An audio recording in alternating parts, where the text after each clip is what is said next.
श्री मर्यादा पुरुषोत्तमाय नमः। श्री राम गीता प्रथम अध्याय अयोध्या मंडप आदि वर्णन।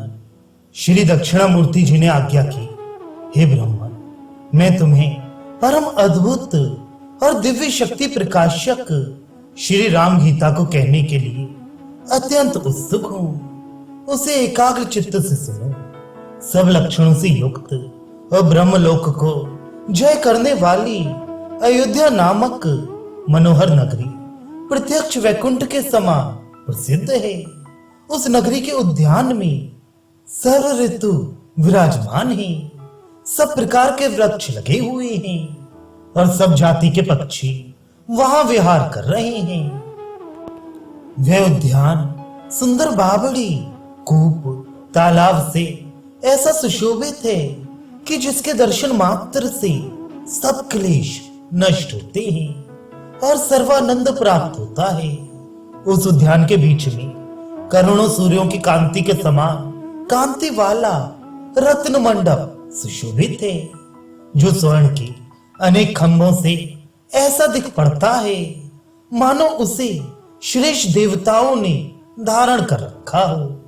पाटों पर जड़े हुए हीरों से और खंभे के ऊपर की कीलों में लटकाए हुए मोतियों के हारों से ऐसा शोभायमान हो रहा है मानो बड़े बड़े अक्षरों से उस पर वेद वाक्य अंकित किए गए हों। वहां नीलम का फर्श, तोरण और केले के वृक्षों से ऐसा सजाया है मानो वहां पर संपूर्ण महर्षियों का संग, पुराण तथा स्मृतियां एकत्रित हुई हों। बड़े बड़े दर्पण तथा जरदोजी वस्त्रों से ऐसा अलंकृत किया गया है मानो वह अनेक विद्याओं तथा महामंत्रों से घेरा गया हो। अनेक प्रकार के चित्रों से और मालती, मल्लिका, अशोक आदि से ऐसा सुसज्जित है मानो शांति, दांति आदि सद्गुणों से तथा दर्शन, श्रवण आदि से आवृत हो। चंदन, अगरू, कपूर आदि से तथा फल फूलों से ऐसा भरा पूरा है मानो सांख्य, योग, समाधि तथा चिदानंद आदि वृत्तियों से युक्त हो। तांबूल के बीड़े, उत्तम लौंग आदि से तथा भिन्न भिन्न प्रकार के सोने के पात्रों से सुशोभित है मानो उत्तम भक्ति तथा निष्काम कर्मों से घिरा हो।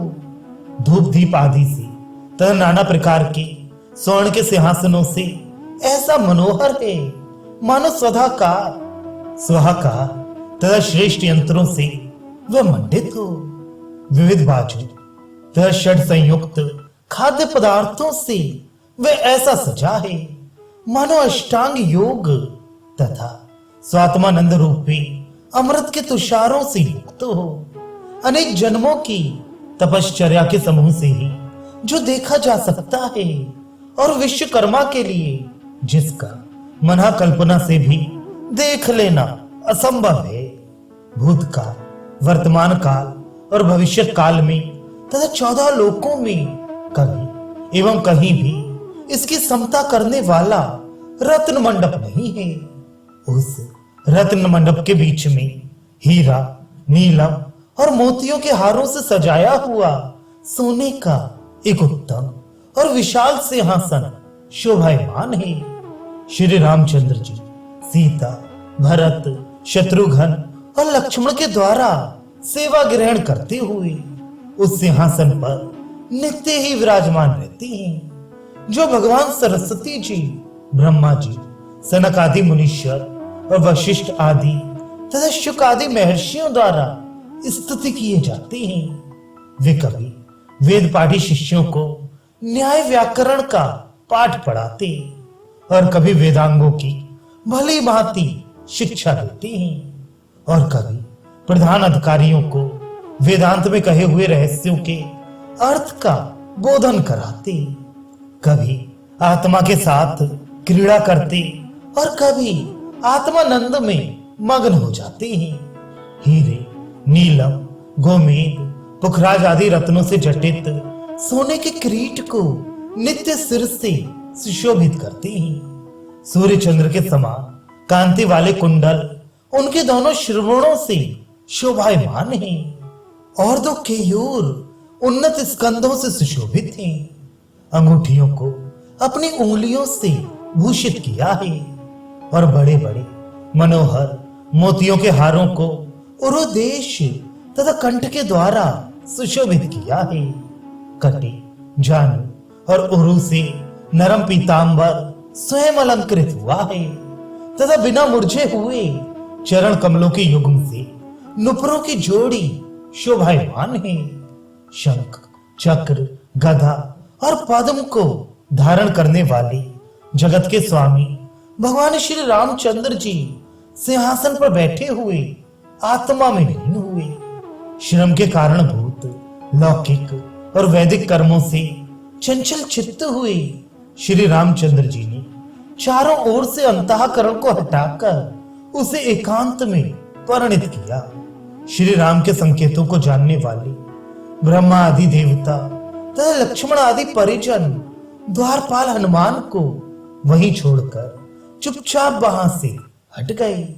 फिर रावण के शत्रु रामचंद्र वहां स्वयं बद्ध पद्मासन हुए और उन्होंने सब इंद्रियों को विषयों से हटाकर समस्त वेदांत में कहे हुए विकल्प रहित निरंजन निर्गुण सच्चिदानंद घन निश्चल ब्रह्म में मन को स्थापन किया और शीघ्र ही वे अखंड आनंद के सागर स्वरूप निर्विकल्प समाधि में अत्यंत आदर के साथ निमज्जन करने लगे। परमानंद स्वरूप अर्थात निर्विकल्प समाधि संपन्न पुरुष जहां अन्य कुछ नहीं देखता, अन्य कुछ भी नहीं सुनता और अन्य कुछ भी नहीं जानता, उस समाधि के सुख के अनुभव से सब इंद्रियों को उल्लासित करते हुए संसार रक्षा की बुद्धि के बीच से प्रेरित होकर श्री रामचंद्र पुनः व्युत्थान दशा को प्राप्त हुए, अर्थात जगत की ओर उनकी दृष्टि पड़ी। तब श्री भगवान रामचंद्र को भक्त के कल्याण करने में इच्छुक जानकर परम बुद्धिमान वायुपुत्र हनुमान जी हाथ जोड़कर उनके निकट गए और उन्होंने श्री राम जी को भूमि में दंडवत प्रणाम कर विनय से सिर झुकाकर सब प्रकार की अर्घ्य पाद्य आदि से उनकी यथाविधि पूजा की। तत्वार्थों के कथन करने में उत्कंठित श्री रामचंद्र जी को भक्ति और शुश्रूषा से संतुष्ट कर आदर के साथ उनसे हनुमान जी ने इस प्रकार से मधुर और विनय युक्त जिज्ञासा की। उन्होंने निवेदन किया कि हे राम, आप परमात्मा हैं, सच्चिदानंद स्वरूप हैं, प्राणी मात्र के जन्म स्थिति और संहार के आप ही कारण हैं। यह मैं आपकी सेवा के पुण्य प्रताप से साधारण तौर से जानता हूं। इस संबंध में मुझे विशेष ज्ञान कुछ भी ना होने से मैं दुखित हूं। विचार किया जाए तो इस संसार में चारों ओर दुख ही भरा है, तो भी इसी में सुख की बुद्धि रखकर मैं कांटे में मछली की तरह फंस रहा हूं। ये देह रोगों का घर है और उसमें नित्य स्थित छह भाव मात्र पितरवीर का एकत्र होना, गर्भवास, जन्म वृद्धि, वृद्धत्व और मरण निश्चित है। इस कारण चिंता होती है कि अहो मैं दुखों के सागर से पार नहीं जा सकूंगा। इस वज्र के समान देह के होने पर भी मुझे कृतकृत्यता कैसे प्राप्त होगी।